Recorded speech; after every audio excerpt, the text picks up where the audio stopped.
Video చూసే ముందు వీడియోకి ఒక లైక్ కొట్టి ఓం నమఃశివాయని కామెంట్ చేయండి. ఆడవారు ప్రతిరోజు బియ్యం కడిగేటప్పుడు ఎవరికి తెలియకుండా ఈ చిన్న పని చేస్తే మీరు కోటీశ్వరులు అవుతారు. మరి ఆ చిన్న పని ఏమిటో ఇప్పుడు ఈ వీడియోలో తెలుసుకుందాం. అలాగే మీరు వీడియోని చివరి వరకు చూసినట్లయితే పూర్తి విషయానికి అంతా కూడా అర్థమవుతుంది. ముందుగా ఈ వీడియోకి ఒక లైక్ కొట్టి మా ఛానల్ ని సబ్స్క్రైబ్ చేసుకోండి. లైక్ కొట్టడం మాత్రం అస్సలు మర్చిపోకండి. సహజముగా ఇంట్లోనే ఆడవారు అన్నం వండాలి అంటే త్వరగా బియ్యం కడిగి వంట చేసేస్తారు. ఇది సహజంగా ప్రతి ఇంట్లో కూడా జరుగుతూనే ఉంటుంది. బియ్యం కడిగే విధానాల్లో కూడా చిన్న నియమం అనేది ఉంది. ఈ నియమం మీరు చేసినట్లయితే ఇంట్లో ఎలాంటి దరిద్రం లాంటివి రావు. అలాగే ఇంట్లో చీటికిమాటికి గొడవలు చికాకులు పెద్దవారితో సమస్యలు ఉండవు. ఒక్కోసారి చికాకుతో ఇంట్లో చిన్న పిల్లల్ని కూడా కొట్టేటువంటి సమస్యలు ఉంటాయి. ఇవన్నీ రాకుండా ఉంటాయి. మరి ఇలాంటి చిన్న చిన్న సమస్యలు పెద్దవిగా మారకుండా ఉండాలంటే ఈ బియ్యం కడిగే విధాలలో కొంచెం మార్పు అంటే ఒక చిన్న పరిహారం చేసినట్లయితే మీరు చాలా ప్రశాంతంగా ఈ గొడవలు లేకుండా అన్యోన్యంగా కుటుంబ సభ్యులందరూ కలిసి ఉంటారని హిందూ శాస్త్రాలలో తెలియజేశారు. మరి ఆ పరిహారం ఏంటి అనేది ఇప్పుడు మనం తెలుసుకుందాము. అయితే ఈ పరిహారం తెలుసుకోవడానికి ముందు ఒక చిన్న కథను విందాం. ప్రతి మనిషి పుట్టుక ఏదో ఒక కారణంతోనే ఉంటుంది. ప్రస్తుత కాలంలో దీని ఎవరు పట్టించుకోవడం లేదు. కానీ పురాణాలు తిరిగేస్తే ఇలాంటివి బోలెడన్ని సందర్భాలు కనిపిస్తాయి. అలాంటి వాటిలో కచ్చెడు కథ ఒకటి. ఇది క్షీరసాగ మదనానికి పూర్వం జరిగిన కథ. కచడు అనేవాడు దేవతల్లో ఒక్కడు, బృహస్పతి కుమారుడు. అయితే గురువారాన్ని లక్ష్మీవారం అని కూడా అంటారు. ఈ లక్ష్మీవారం కూడా బృహస్పతిని స్మరించుకుంటూ ఉండటానికి నిర్ణయించిందేనట. బృహస్పతి మూడవ భార్య అయిన మమతకి బృహస్పతికి పుట్టిన కుమారులే కచుడు మరియు భరద్వాజుడు. క్షీరసాగ మదనానికి పూర్వం జరిగిన కథ ఇది. దేవత మునులకు అమృత కలశం అప్పటికి ఇంకా లభించలేదు. దేవదానం యుద్ధాలు అతివికరణంగా జరిగేవి. ఇరుపక్షాలు ఎందరో సైనికులు ప్రాణాలని వదులుకునే పరిస్థితులు ఉండేవి.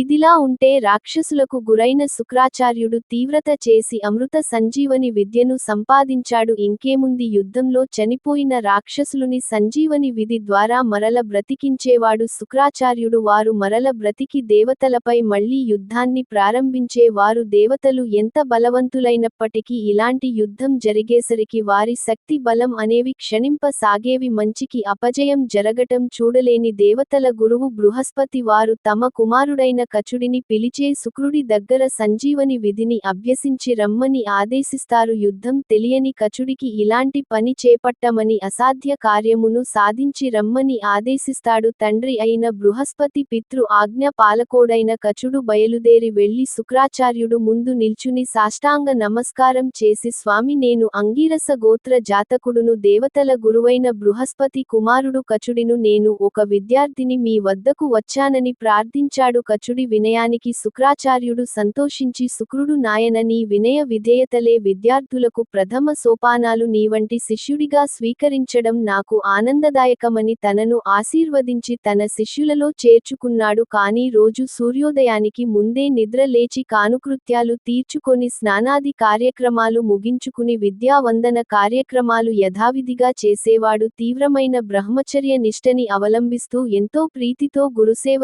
చేసేవాడు. ఖర్చుడు భక్తి ఏకాగ్రతతో వివిధ శాస్త్రాలను అభ్యసించేవాడు. శుక్రాచార్యునికి సంబంధించిన రకరకాల సేవలను క్రమం తప్పకుండా నిర్వర్తించేవాడు. అయితే శుక్రాచార్యులకి ఒక యవ్వని, ఎంతో అందంగా ఉండే ఒక కుమార్తె ఉండేది. ఆమె పేరు దేవయాని.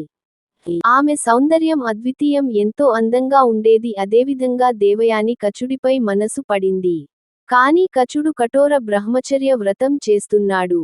అతను ఆమెను సరిగా చూడని కూడా చూడలేదు. కచుడు గురుపుత్రి అయిన దేవయానిని ఒక సోదరిగా భావించేవాడు. కచుడు వినయం, సంస్కారం, విధేయత, విద్యలపై ఉన్న కుతూహలం అతని శుక్రునికి ఎంతో ప్రియునిగా చేసింది. కచుడు మంచితనం చూసి అసూయతో మిగతా రాక్షస కుమారులు అందరూ కూడా సమావేశమై ఇలా అనుకుంటారు, కచుడు మన శత్రువుల పక్షం, వీడికి మృత సంజీవని లభిస్తే అది మనకి అపాయకరమని. కనుక కచుడిని చంపేయాలని నిర్ణయించుకుంటారు. శుక్రుడి గోవులను పాచి అడవి నుంచి తిరిగి వస్తున్న కచుడిని వారు నిర్దాక్షిణ్యంగా చంపేస్తారు. కచుడు రావడం ఆలస్యమైందని చింతిస్తున్న దేవయాని తన తండ్రితో నాన్న ఎంత సమస్య వచ్చిన సాయంకాలం సమయం అయ్యేసరికి కచుడు ఇంటికి వచ్చేస్తారు. కానీ ఈరోజు ఇంత సమయం అయినా సరే ఇంకా ఇంటికి రాలేదు ఏంటి అని ప్రశ్నిస్తుంది. దయచేసి ఒకసారి దివ్య దృష్టితో కచుడు జాడ ఎక్కడ ఉందో చూడండి నాన్న అంటూ దేవయాని తన తండ్రిని వేడుకుంటుంది. శుక్రుడు దివ్య దృష్టితో జరిగింది తెలుసుకుంటాడు. కచుడు చంపబడ్డాడని తెలుస్తుంది. అప్పుడు శుక్రాచార్యుడు తన వద్ద ఉన్న మృత సంజీవని విద్యతో కచుని బ్రతికిస్తాడు. మరునాడు రాక్షస కుమారులు మరల కచుడిని సంహరిస్తారు. అలానే కచుడిని దేహాన్ని కాల్చి బూడిద చేస్తారు. అలాగే కచుడి యొక్క బూడిదని సురలో కలిపి శుక్రాచార్యుడు చేత త్రాగిస్తారు. ఆ కచుడు ఎంతకీ రాకపోయేసరికి దేవయాని మళ్లీ తండ్రితో మొరపెట్టుకుంటుంది. శుక్రుడు మళ్లీ దివ్య దృష్టితో జరిగింది తెలుసుకుంటాడు. ఎంతో బాధపడతాడు. ఆ రాక్షసులు చాలా కిరాతకులు, తెలియకుండా నేనంత తప్పు చేశాను అనుకుంటాడు. ఈ సురాబాణం ఎంత ఘోరమైనదని, దీని మత్తు ప్రభావం వలన నాకు వివేకం పూర్తిగా నశించాయి. ఇక ఎవరు ఇలాంటి తప్పు చేయరాదని ఈ విధంగా కట్టడి చేస్తాడు. శుక్రాచార్యుడు కొంచెం అయినప్పటికీ మధురమైన చేయకూడదని, అది మహా పాపమని వారికున్న ధర్మ నియమం తెలియజెప్పి మరల ఇలాంటి తప్పుని ఇంకెప్పుడు చేయరాదు. కానీ తెలిసి చేసిన తెలియక చేసిన తప్పు తప్పే కదా అని చేసిన తప్పుని సరిదిద్దుకుంటానని మృత సంజీవని విద్యాని తన కడుపులో సూక్ష్మ రూపంలో ఉన్న కచుడికి ఉపదేశించి కచుడిని బ్రతికిస్తాడు. కచుడు శుక్రాచార్యుని పొట్టను చీల్చుకుని వచ్చి మృతుడై ఉన్న శుక్రాచార్యుడిని బ్రతికించాడు. కచుడు సూక్ష్మ గర్భం నుంచి బయటకు రాగానే గురువుగారిని బ్రతికిస్తాడు. ఇక ప్రణామం చేసి శుక్రుడి వద్ద సెలవు తీసుకుని తిరిగి ఇంటికి బయలుదేరతాడు. అప్పుడు దేవయాని తన ప్రేమను వ్యక్తపరిచి తనను పెళ్లి చేసుకోమని అడుగుతుంది. అప్పుడు ఓ సోదరి, నీవు నా గురు పుత్రికవు, నువ్వు నాకు చెల్లెలివి అవుతావు, నీ కిట్టి అధర్మ కోరిక కలిగరాదని ఇతవు చెప్పాడు. దాన్ని నిరాకరించిన దేవయాని కచుడిపై కోపంతో శపిస్తుంది. నన్ను హింసించిన ఫలముగా ఈ విద్య నీకు ఉపకరించదు అని శపిస్తుంది. దేవయాని అమాయకత్వాన్ని గుర్తించి కచుడు ఇలా అంటాడు, చెల్లి, విధి ఎన్నడు నిరుపయోగం కాదమ్మా. ఈ విద్య నాకు ఉపకరించకపోతే నేమి అర్హులైన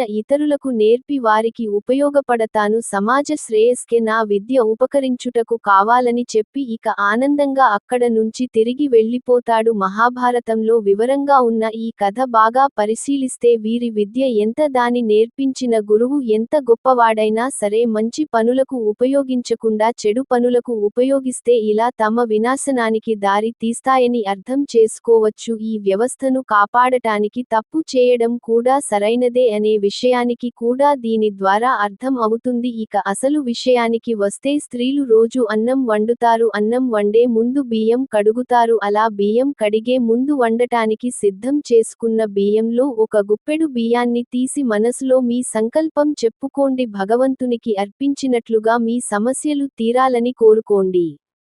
మనం తినే ఆహారంలో అన్నమండాకు తీసి దానం చేయడం ఒక ఎత్తైతే అన్నం మనకు ముందే ఒక గుప్పెడు పొడి బియ్యాన్ని ఒక సంచిలో వేయండి. ఇలా 15 రోజుల పాటు చేసి అప్పుడు ఆ బియ్యపు సంచిని ఎవరైనా పేదవారికి గాని, వికలాంగులకు గాని, అనాథలకు గాని ఇచ్చి మా జీవితంలో మాకు ఏ లోటు ఉండకూడదు అని మనసులో గట్టిగా అనుకోండి. ఇలా చేయడం వల్ల మీరు భగవంతుడికి అర్పించిన ఫలితం దక్కుతుంది. ఎందుకంటే ఆత్మ పరమాత్మ అంటారు పెద్దలు. అంటే ప్రతి ఒక్కరి ఆత్మ భగవంతునితో సమానం. దేహం వేరు, ఆత్మ వేరు. దేహంలో ఉన్న ఆత్మ భగవత్ స్వరూపం. ఆత్మకు ఎటువంటి రూపం లేదు. కుంటివారు, గుడ్డివారు, పేదవారు, ఇలా ఆకలితో అలమటిస్తున్న వారికి మీరు అన్నం వండటానికి ముందుగా బియ్యాన్ని దానం చేస్తే వారిలోని ఆత్మ మనల్ని దీవిస్తుంది. వారు ఆహారం కోసం అలమటిస్తున్న సమయంలో మీరు బియ్యాన్ని అందించడం వల్ల వారిలోని పరమాత్మ సంతోషిస్తారు. మీరు సుఖంగా, ఆరోగ్యంగా, అష్టైశ్వర్యాలతో ఉండాలని వారి మనసు మిమ్మల్ని దీవిస్తుంది. ఆకలితో ఉన్నవారికి ఎప్పుడు సహాయం చేసినా సరే ఆ సహాయం ఊరికి పోదు. మన పెద్దలు ఇటువంటి విషయాలు ఎన్నో చెప్పారు. ఇలా వండటానికి ముందు ఉంచిన బియ్యాన్ని దానం చేయడం వల్ల మీకు ధనం సిద్ధి కలుగుతుంది. పరమాత్మ దీవెనలు పొందుతారు. ఆయురారోగ్యాలు లభిస్తాయి. మీ ఇల్లు ఎప్పుడు కూడా ఆనందంతో కలలాడుతుంది. ఆడవారు ఒక 10 కేజీలు అయిన తర్వాత ఎవరికైనా దానం చేస్తే మీ ఫలితం అనేది మరింత రెట్టింపు అవుతుంది. ఈ వీడియో గనుక మీకు నచ్చినట్లయితే లైక్ చేసి మా ఛానల్ని సబ్స్క్రైబ్ చేసుకొని మీకున్న ధర్మ సందేహాల గురించి ఓం నమఃశివాయని కామెంట్ చేయండి. యా